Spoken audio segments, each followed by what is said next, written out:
Oi, gente, Shalom. Venha comigo nessa linda palavra no livro de João, primeira epístola de João, no capítulo 4, versículo 10. Diz assim: nisto consiste o amor. Não em que nós tenhamos amado a Deus, mas sim em que Ele nos amou e enviou o seu Filho em propiciação pelos nossos pecados. Existe uma consciência implantada de modo geral em que tudo nessa vida, nessa carreira cristã, consiste no meu amor. E aí o meu amor, ele engloba as minhas práticas para com Deus. Essa consciência que é implantada desde bebê na carreira cristã até se tornar homens adultos, digo, no exercício do ministério, é que esse amor parte de nós para Deus. Aí está a consistência do amor. Mas o que João está dizendo aqui é que nisto consiste o amor, não em que nós tenhamos amado a Deus, mas sim em que Ele nos amou. Essa é a verdadeira essência do caminho em Deus, dessa vida em Deus. O entendimento que, acima de tudo, Ele me amou.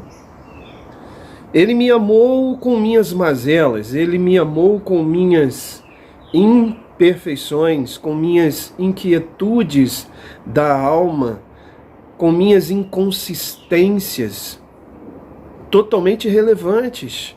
Ele me amou. Essa é a essência da vida. Entender que não está em mim. Isso me traz segurança. Isso me traz conforto. Porém, o que é explicado é que tudo isso consiste no que eu faço para Ele. E aí vem as cartilhas que eles colocam. O quanto você tem que ser fiel, o quanto você tem que ser obediente, e aí vai tudo. Tudo, eu não quero gastar tempo nisso. Mas isso distorce tanto o princípio desse meu relacionamento com esse Deus tão soberano, que se aproximou de mim, traz um entendimento completamente deturpado, que a base desse relacionamento está em mim, o quanto eu mantenho uma performance. À medida que eu consigo preservar essa performance, Deus se relaciona comigo. À medida que eu não preservo, Deus se distancia de mim. Essa não é a consistência do amor. A consistência do amor é que Ele me amou. Então eu descanso. Não há pressuposto, não há condições. Independente, Ele me amou. Este é o Evangelho. Este é o Evangelho que traz conforto, que traz segurança. Apesar dessa introdução, eu quero intitular essa mensagem como propiciação. Veja a beleza da Escritura, a beleza da profundidade da palavra. Vamos um pouco mais, vamos levantar voo nessa palavra. Olha o que diz a continuação do versículo. Não em que nós tenhamos amado a Deus, mas sim que Ele me amou. E, veja isso, enviou seu Filho em propiciação pelos nossos pecados. Talvez essa palavra seja estranha para você. Propiciação. No Antigo Testamento é usado várias vezes essa palavra em inúmeros versículos, principalmente versículos que estão ligados ao sistema sacrificial. E aí a gente tem três palavras que estão intrinsecamente ligadas: propiciação, expiação e redenção. A beleza e a profundidade dessas palavras explicam o que é realmente esse meu relacionamento com Jesus, que está na primeira parte do versículo, e o que ele fez por mim, provando isso.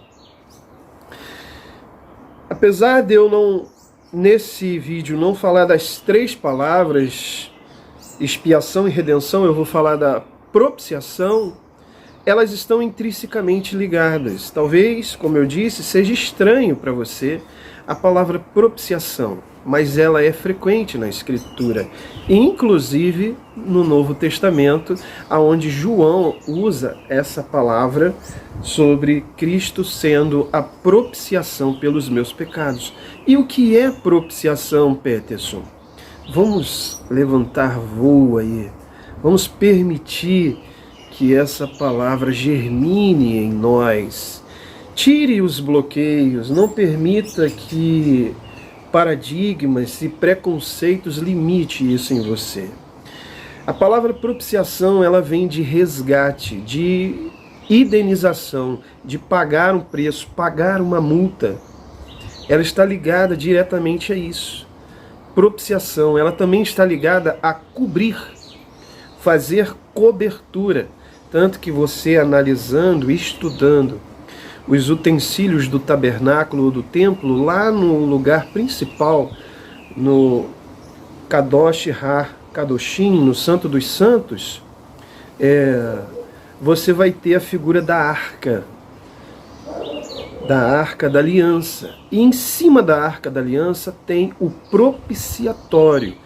E existe uma passagem bíblica que diz exatamente isso. Cristo é a propiciatório. Ele usa exatamente a mesma palavra que é usada no Antigo Testamento. Cristo é o propiciatório, ele é a tampa, ele é a cobertura.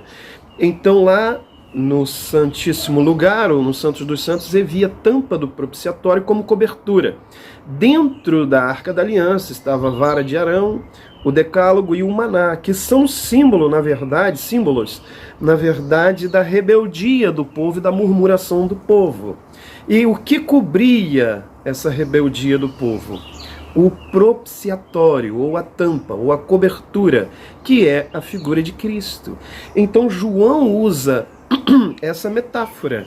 Cristo é a propiciação, Cristo é a cobertura, Cristo é a tampa pelos meus pecados. Lá dentro, estão os meus pecados, a minha rebeldia, a minha insurgência contra Cristo e o que Deus fez. Porém, Ele mesmo me cobriu. A Bíblia conta até uma história que a arca chega em um certo local e as pessoas tentam tirar a tampa para olhar ali o que estava dentro da arca, e algumas pessoas foram fulminadas. Existem locais, eu vou ser bem criterioso aqui, existem locais religiosos onde eles estão tirando a tampa da arca para olhar o que você faz. Não pode.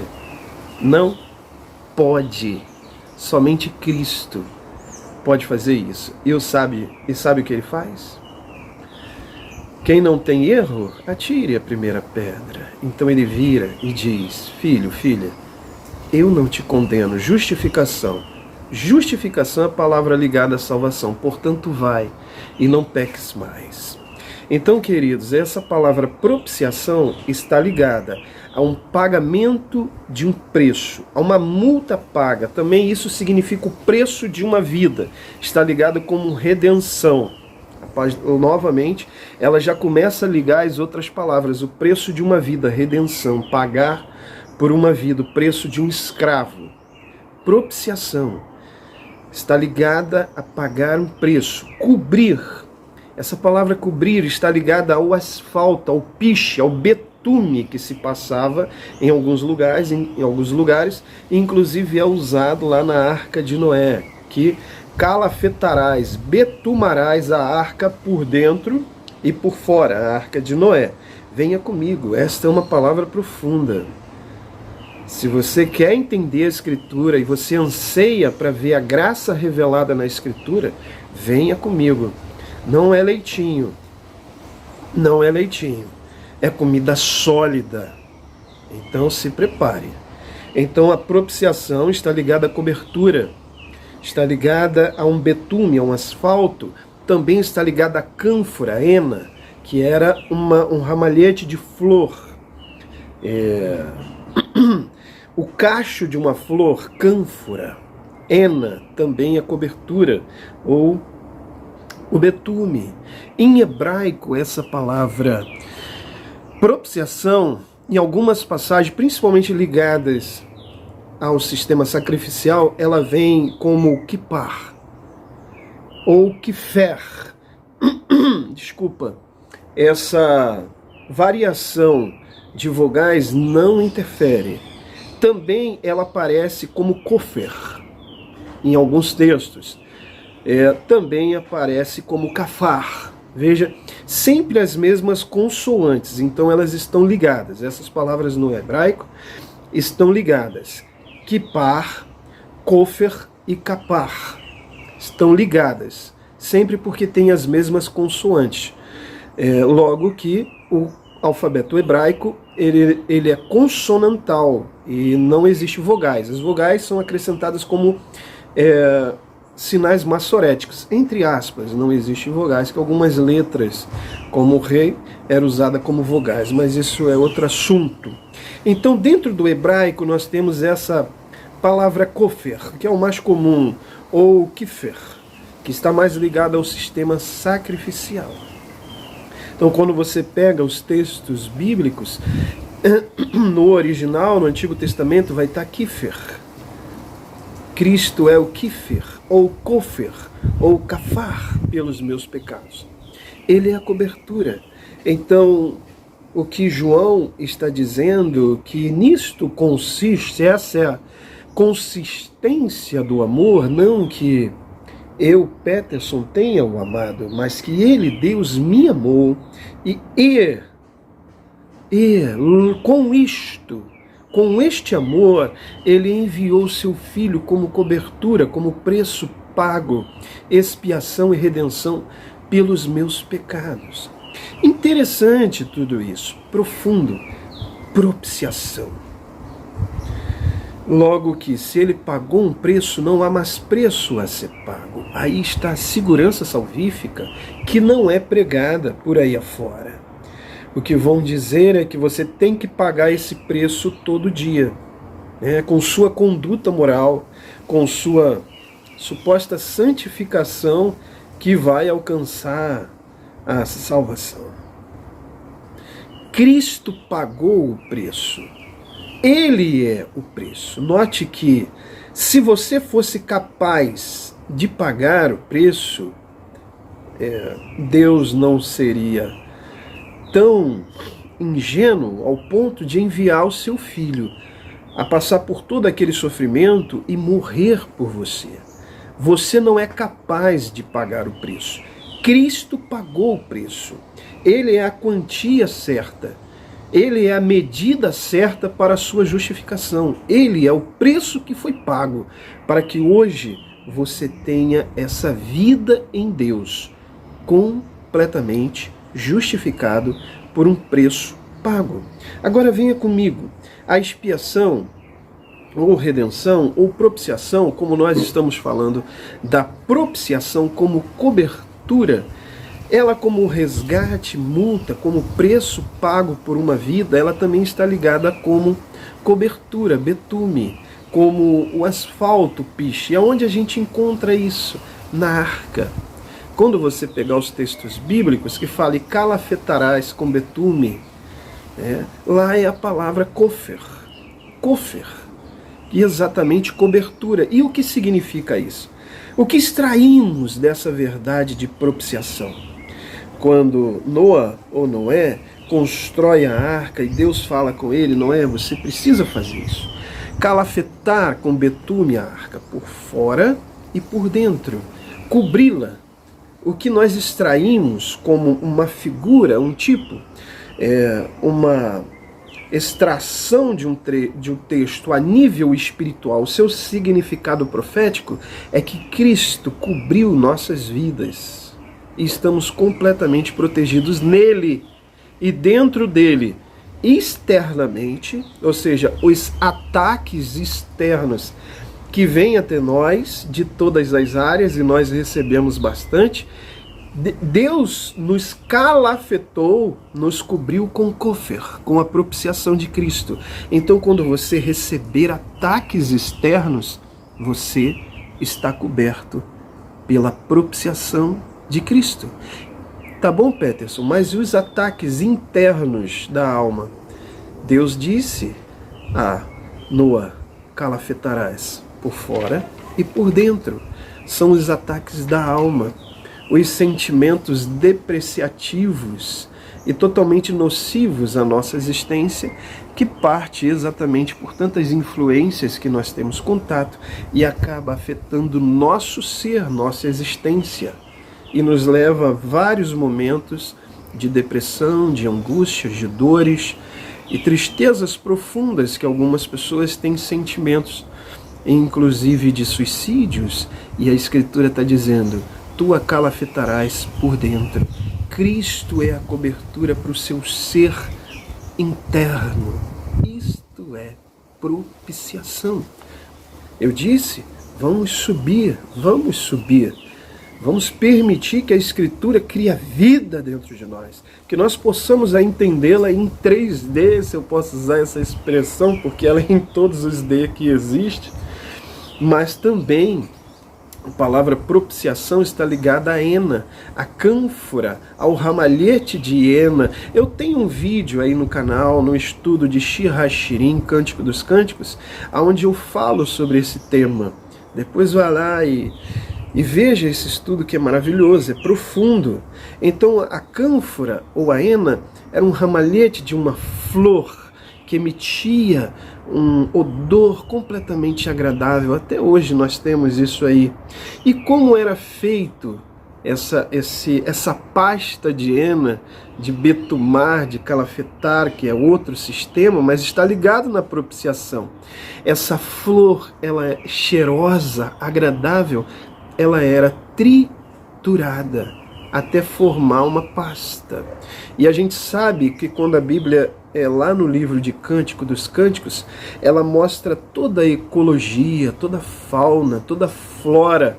E quando ela usa esse contexto, mesmo tópico, ela está mostrando que dentro desse contexto existe ataques de insetos. E o que se fazia? Triturava a Ena e calafetava o próprio corpo como um tipo de proteção, um ataque contra mosquitos e insetos que tentam fazer mal ao corpo, né? É um tipo de proteção. E nós entendemos quem é essa proteção para o nosso corpo. É Jesus. Ele é a propiciação pelos nossos pecados. Veja, quando os ataques externos vêm até nós, nós estamos calafetados com a cânfora, a propiciação. Ele foi a flor cheirosa de Deus que foi triturada para promover proteção.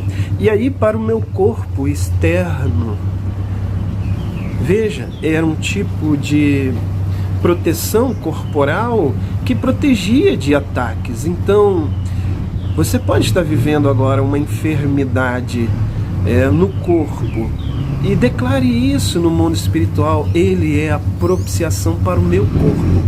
E agora eu entendo que eu estou calafetando o meu corpo com a propiciação chamada Cristo, porque Ele foi triturado na cruz para me proteger.